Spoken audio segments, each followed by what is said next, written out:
समाचार और आपके साथ मैं हूं शलन। बुलेटिन की शुरुआत करेंगे और सबसे पहले बात करेंगे उपचुनाव के रण की। तो उपचुनाव के रण में सभी पार्टियां अपने प्रत्याशियों के लिए जोर आजमाइश कर रही हैं। देवरिया में सीएम योगी ने बीजेपी प्रत्याशी के समर्थन में जनसभा की। सीएम योगी ने क्या कुछ कहा, सुनाते हैं आपको।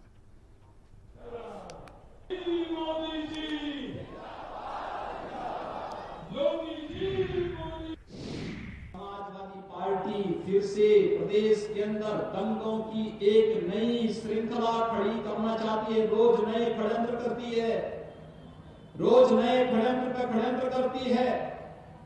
अब क्षमता तो स्वयं में नहीं रही उनमें, लेकिन अब षड्यंत्रों का सहारा लेकर के प्रदेश में दंगा कराना चाहती है।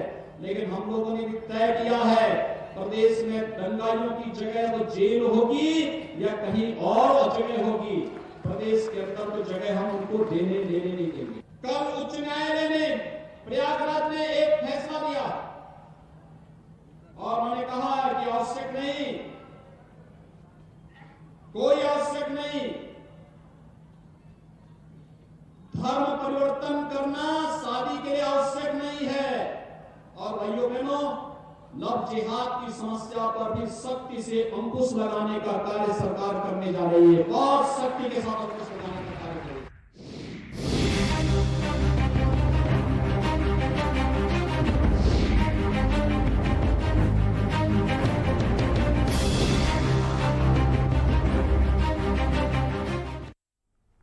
तो चुनाव के दंगल से पहले वार पलटवार का दौर लगातार जारी है। राज्यसभा के रण में जिस तरह से बीएसपी बनाम सपा की लड़ाई सामने आई, उसके बाद अभी भी सियासी हमले जारी हैं। मायावती के वार के बाद अखिलेश यादव ने मायावती पर पलटवार करते हुए कहा कि कुछ लोग बीजेपी के साथ मिल गए हैं। पर्दाफाश के लिए ही निर्दलीय को समर्थन किया गया था, जिससे पता चल सके कि बीएसपी और बीजेपी मिली हुई है।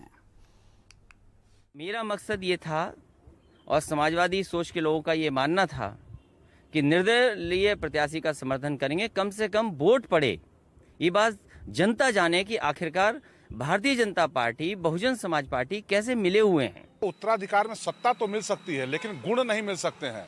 अखिलेश यादव के पिताजी मुलायम सिंह बड़े पहलवान थे, चरखा दांव के एक्सपर्ट थे। अखिलेश यादव ने भी एक पूंजीपति को टिकट देके चरखा दांव मारने की कोशिश की, लेकिन जब उसका पर्चा खारिज हो गया तो उनका गुब्बारा फुस हो गया। अखिलेश जी अभी अपने पिताजी से सीखें और इस तरह की गलत बातों करना बंद करें।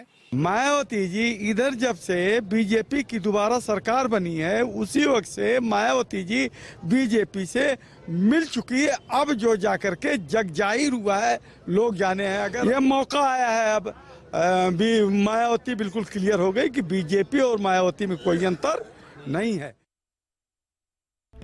और इस बीच बड़ी खबर हम आपको बता रहे हैं, भारत समाचार पर एक्सक्लूसिव खबर हम आपको बता रहे हैं। पूर्व सांसद अनु टंडन सपा में शामिल होंगी। सोमवार को अखिलेश पार्टी ज्वाइन कराएंगे। कांग्रेस छोड़ समाजवादी पार्टी में अनु टंडन जाएंगी। अंकित परिहार भी सपा में शामिल होंगे। कांग्रेस के प्रदेश महासचिव हैं अंकित परिहार, सैकड़ों पदाधिकारियों के साथ सपा में शामिल होंगे। तो चुनाव के रण के बीच कांग्रेस को यह बड़ा झटका है। जिस तरह से पार्टी में उपेक्षा का आरोप लगाकर अनु टंडन ने प्राथमिक सदस्यता तक से इस्तीफा दे दिया था, उसके बाद अब उनके सपा में जाने की बात सामने आ रही है।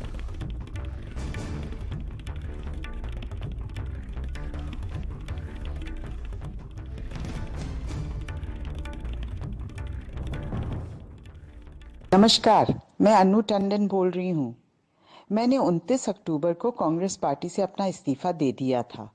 2 नवंबर को सोमवार मैं माननीय अखिलेश यादव जी के नेतृत्व में समाजवादी पार्टी में शामिल होने जा रही हूँ।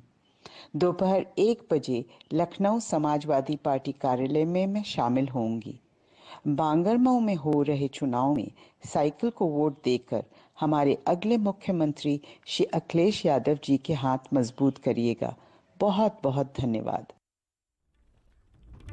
तो अनु टंडन का ये ऑडियो संदेश है, जिसमें वो समाजवादी बोलती हुई नजर आ रही हैं। ज्यादा जानकारी के साथ संवाददाता अनुराज हमारे साथ जुड़ गए। अनुराज, पार्टी में उपेक्षा के चलते कांग्रेस से इस्तीफा दिया, प्राथमिक सदस्यता भी छोड़ी और अब सपा में साइकिल की सवारी करेंगे अनु टंडन। जीत की अपील भी कर रहे हैं बांगरमऊ के लिए।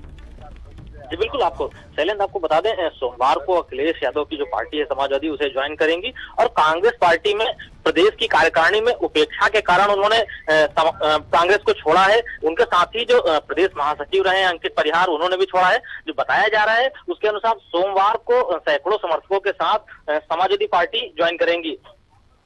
अनुराज, क्या कुछ कारण रहे, क्योंकि लंबे समय से वो कांग्रेस का चेहरा भी रही उन्नाव में अनु टंडन, और पार्टी ने इस तरह की उपेक्षा की कि न केवल पार्टी छोड़ रही बल्कि सपा का दामन भी यहां पर थाम रही, और ऐन उपचुनाव से पहले।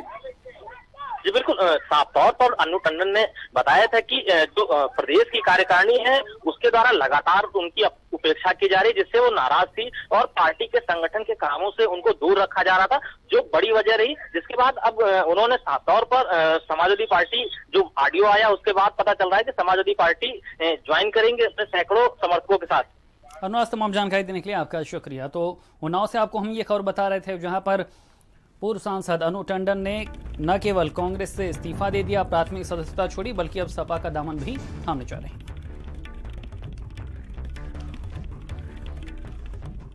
इधर जौनपुर के बरहनी पहुंचे बीजेपी सांसद रवि किशन से खास बात की हमारे संवाददाता ने।